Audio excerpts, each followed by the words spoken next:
Muchos equipos del interior del Perú tienen un lugar especial en la historia del fútbol nacional, forjados con el temple y la garra característico que identifica al fútbol macho, aquel que nació en canchas polvorientas llenas de cascajo y escaso gras.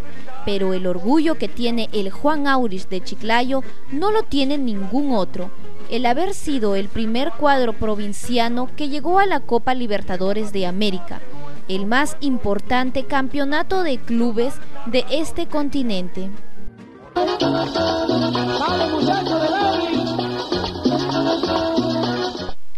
Corría el año 1969, cuando el temible Ciclón del Norte acompañó al Sporting Cristal como subcampeón a Chile.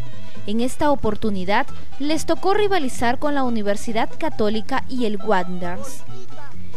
Estos muchachos provincianos, aguerridos, poseedores de un gran pundonor, a la hora de enfrentar a sus rivales, se hicieron querer por la afición peruana, y es que le dieron dura lucha al Once Cervecero en el partido definitorio por el campeonato nacional.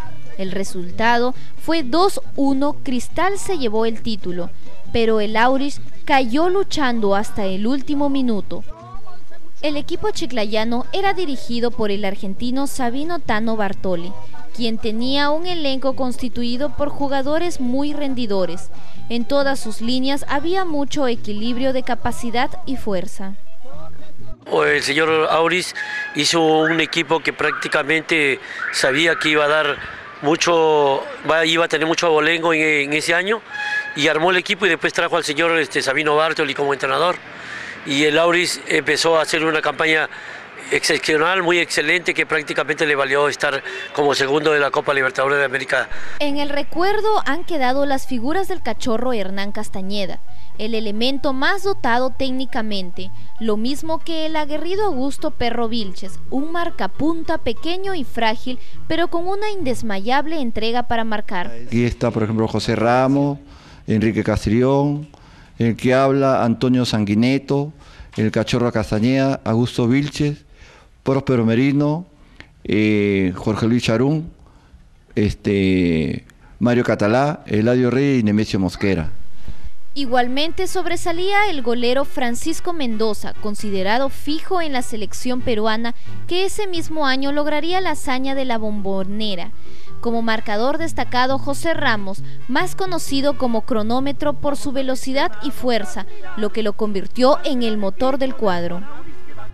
En la avanzada estaba Eladio Reyes, un delantero quimboso, de regate y finta, nacido en las canteras de Alianza Lima, quien hacía una magnífica dupla con Juan Orbegoso, mientras que los punteros eran Nemesio Mosquera y el recordado Próspero Merino.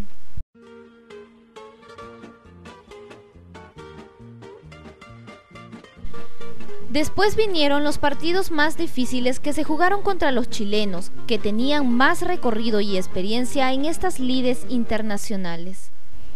Nos tocó jugar con los equipos de Chile, la Universidad Católica y el Wanderers. Fueron encuentros de ida y vuelta. Acá le ganamos al Wanderers y perdimos con la Católica. En la revancha en Chile, le ganamos a la Católica en Chile y nos gana el Wanderers. Así es que hubo otro, nuevamente empate. Así es que se hace un partido nuevamente en Chile y otro en Lima. Y ahí nos sacaron. No pasamos, nos quedamos en la primera etapa nada más. Como era de esperarse, merced a las actuaciones cumplidas en la Copa, los clubes capitalinos le echaron el ojo a muchos jugadores del cuadro rojo. En pocos días, Cachorro Castañeda sería contratado por Universitario de Deportes y posteriormente integraría la selección peruana que participó en el Mundial de México 70. Años después, formó parte del cuadro crema que logró el subcampeonato en la Copa Libertadores 1972. Juan Orbegoso también viajó a Lima, donde visitó la camiseta de Sporting Cristal por varias temporadas, participando en la gira de 3 continentes que el seleccionado patrio realizó en 1972. Eladio Reyes emigró a México, donde fue figura. Augusto Perro Vilches siguió defendiendo las sendas del Juan Auris por muchas temporadas hasta su retiro en los años 70. Igual ocurrió con el Flaco Mendoza, quien siguió siendo fiel al rojo escarlata hasta 1977. Todos los jugadores de Sanguineto, el Cronómetro Ramos, Vallejos, el mismo Flaco Guerrero, Cachorro Castañeda, Eladio Reyes, Charú, Mosquera, Merino, fueron jugadores que hasta ahora no salen, ya no van a salir más. De aquel equipo subcampeón de 1968 que tuvo el Ciclón del Norte, son muchos los fallecidos, algunos por esos avatares del destino. Próspero Merino tenía un promisorio futuro en el fútbol. Luego del Juan Auris pasó al Sporting Cristal conjuntamente con Orbegoso, pero la indisciplina era la característica más saltante de su personalidad.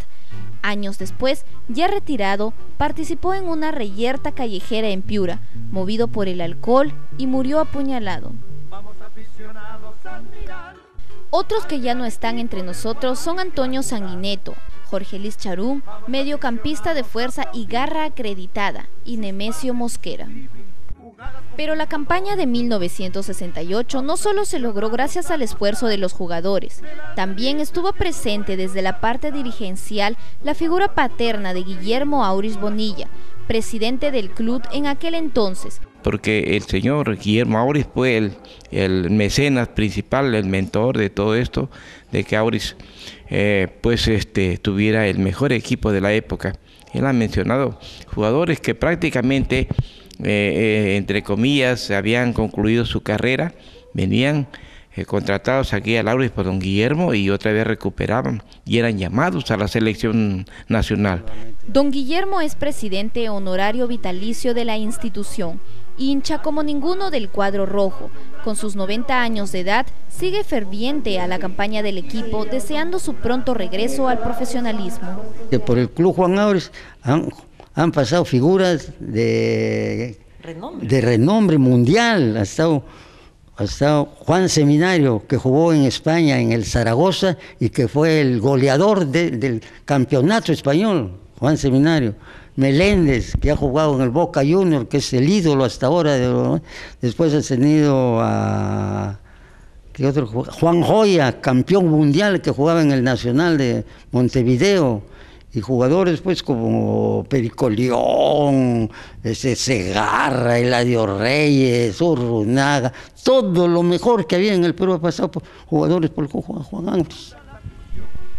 A no dudar que más de un norteño de antaño no podrá evitar que se le venga a la mente la imagen del popular Monito Arbulut en cada aparición del equipo del Juan Auris, pues su presencia trascendió las fronteras peruanas como aquellos muchachos que defendieron la divisa escarlata en 1968 durante su gloriosa participación en la Copa Libertadores. Bueno, fue un hombre, un utilero que prácticamente dio la vida por el equipo. Él llegó más primero que yo. Creo que el Monito, cuando he llegado, ya él cumplía 30 años sirviendo a la divisa roja. Y entonces hace 3 años murió, pero siempre sentimos todos los americanos que quedó un vacío sin él, porque él era una de las personas que siempre ponía la chacota para conversar entre los jugadores y dirigentes. Es una persona que nunca se apartó de la institución y siempre estuvo con el equipo, en las buenas, en las malas, y hasta que murió, él nunca cambió de institución. Y cómo olvidar a Carlos Perleche, delegado identificado con el Juan Auris por décadas enteras, incansable en su labor administrativa desde las primeras horas del día hasta muy avanzada la noche, parte importante de la institución chiclayana. 50 años que estaba al servicio del club, y para mí el Auris es un sentimiento de todos los americanos, porque en el año 53 no puedes dejar de recordar cuando murieron todos los jugadores y que prácticamente fue el primer equipo en el mundo en ese año de que había perdido casi toda la delegación de jugadores. Por eso es que el Auris en Lambayeque y todo el Perú es un sentimiento. Como chiclayano, imagínate cómo me siento yo cuando hablamos y recordamos de todo ese pasado grandioso, espectacular que dio el equipo.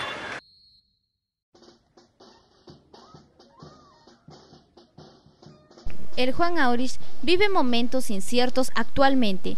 Recientemente fue eliminado de la Copa Perú en las instancias semifinales cuando todos daban por hecho su regreso al fútbol profesional, privilegio que perdió en el año 2002 siendo presidenta del club la señora Magali Aurich.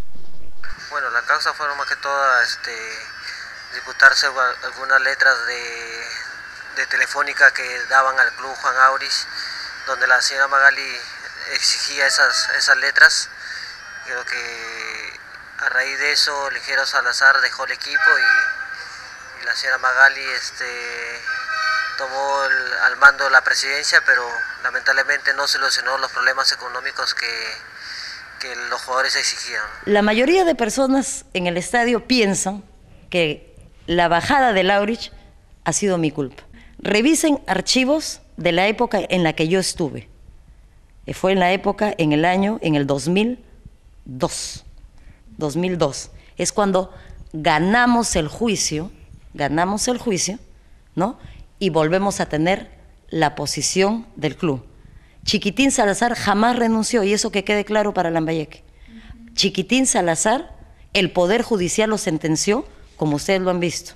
Él no podía ser ya más presidente porque demostramos de que él había duplicado y falsificado los documentos para hacerse él y hacer del club su propio peculio. Según la afición, muchos factores jugaron en contra del equipo para descender de categoría. Fallas administrativas, que la culpable fue la directiva dirigida por Magali Aurich, la improvisación, la crisis económica que asoló al club, pero nadie mejor que una de las protagonistas para conocer los verdaderos detalles que generaron el alejamiento del profesionalismo. Vuelvo a tomar yo el equipo estaba en último lugar. Cuando yo decido renunciar, porque yo renuncié, solamente lo que yo quería era ganar el juicio por honor y devolverle a Chiclayo su patrimonio deportivo, yo renuncio porque ahí entré yo, mira para que tú veas, tantos años luchando para recuperar el equipo, pero ahí sí, yo dije, aquí nada tiene que ver lo político con lo deportivo. Renuncio y el Aurich quedó en sexto lugar. De estar último, que lo tenía Chiquitín, yo lo dejé en sexto lugar y ahí yo renuncio. El futuro se presenta incierto para el Aurich. Este año 2007 nuevamente lo encontrará jugando en su liga de origen, allí donde nació, en la canchita de tierra y cascajo, un lugar sui generis para un subcampeón peruano, ganador de la Copa Perú en 2 ocasiones, cuna de grandes jugadores, dignos representantes del temple y la garra del fútbol provinciano, del fútbol macho. Que aquellos años gloriosos retornen pronto y que se escuche en todo el país la fuerza del viejo Ciclón del Norte.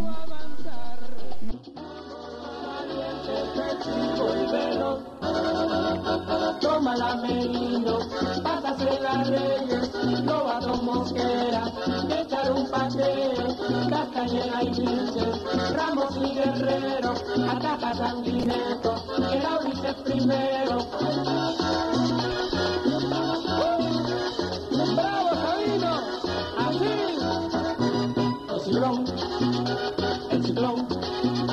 El ciclón del norte soplando, soplando va. El ciclón del norte soplando, soplando va.